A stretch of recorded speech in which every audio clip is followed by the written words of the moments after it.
អ្នកខ្លះគាត់និយាយបាបប៉ុនហ្នឹងនិយាយបានតែមិនយល់អត្ថន័យនៃពាក្យថាបាបនិងប៉ុននឹងឯងបាទ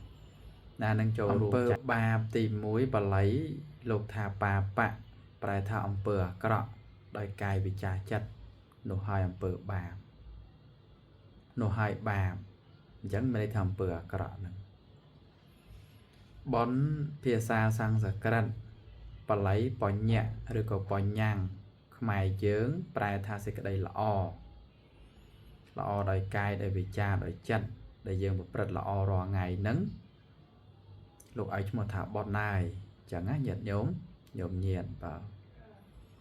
ពោះជាច្រើនញោមញាតិយើងសួរថាតើណាទៅធ្វើប៉ុនតែមិនដឹងថាប៉ុនហ្នឹងមានន័យថាម៉េចអ្នកខ្លះគាត់និយាយបាបប៉ុនហ្នឹងនិយាយបានតែមិនយល់អត្ថន័យ